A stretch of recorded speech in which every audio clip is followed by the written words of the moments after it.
G'day everyone, it's Stephanie's oldest brother Ben here, looking nice and brown. Unfortunately I can't be at the party because I'm all the way over here in Paris, but I'm heaps excited because I'll be celebrating Stephanie's actual birthday in Italy with her on the 8th, so that's going to be super rad. Even though I'm over here, I couldn't let this opportunity pass without saying a few words. So here we go.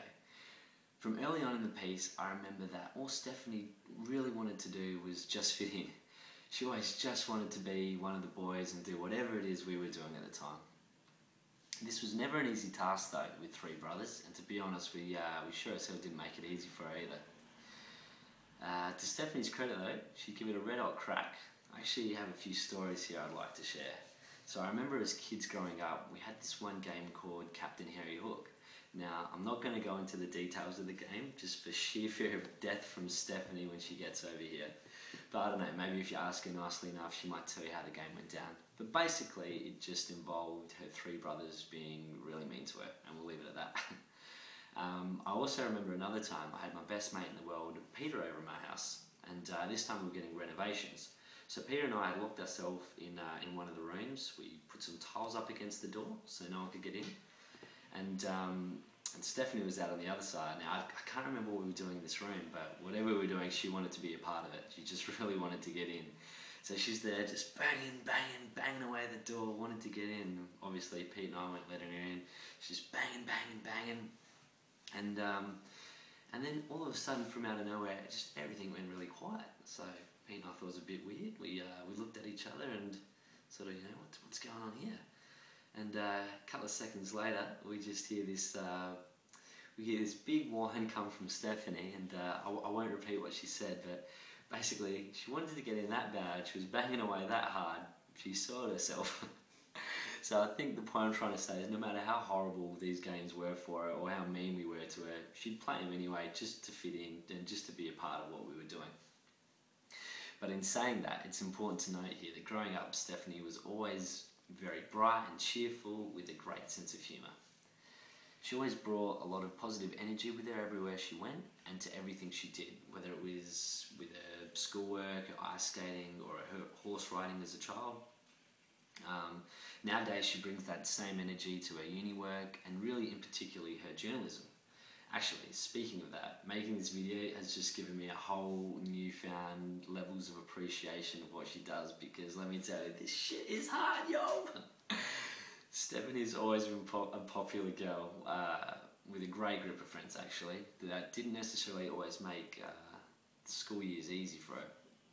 I do remember countless chats that we'd have about girls being mean, about boys just being assholes as we are, and just about wanting to be accepted and fitting in. I remember thinking to myself how hard it must be for a teenage girl growing up, but not just for them, but for poor old little Benny as well. When Stephanie left Henley for St. Mick's in Year 10, she became particularly close to the group of friends that she's got now, which is the group that she's going to be travelling with soon. From what I've observed though, it wasn't really until this point in Stephanie's life that she really started to find her feet, because I think she stopped trying so hard to fit in and she really started to find confidence in being herself as an individual. To be honest, I don't think Stephanie was ever just supposed to fit in. I think she was always destined for so much more than that in life. I've seen Stephanie transform from someone that always just wanted to fit in and be a part of everything to being a confident individual who is always setting a new trend for everyone else. You might not see it, Stephanie, but so many people follow you now, and they'll do anything just to be around you, even if it's only for 5 seconds. Personally for me, I try my best every day to look out for you, to set the right example, as a big brother. But often I find it's a role reversal. I find it's you playing the role of my big sister. There are so many times I find myself looking up to you, as you're the one always looking out for me and setting the example and giving me advice, which helps me to be the best person that I can be. You play an absolute vital role in the family, and you're instrumental in ensuring everyone's happiness. The world is in for something very special with you, Stephanie, because the more you start seeing and believing what I can already see in you, the more truly amazing things you you'll get to see and achieve in your life. Look, I love you, and I'm very proud of the way you live your life. I love your morals, everything you believe in and everything you stand for. I love the person you were growing up. I love the person that you are now, and I love the person that you're becoming. Happy 21st birthday, Stephanie.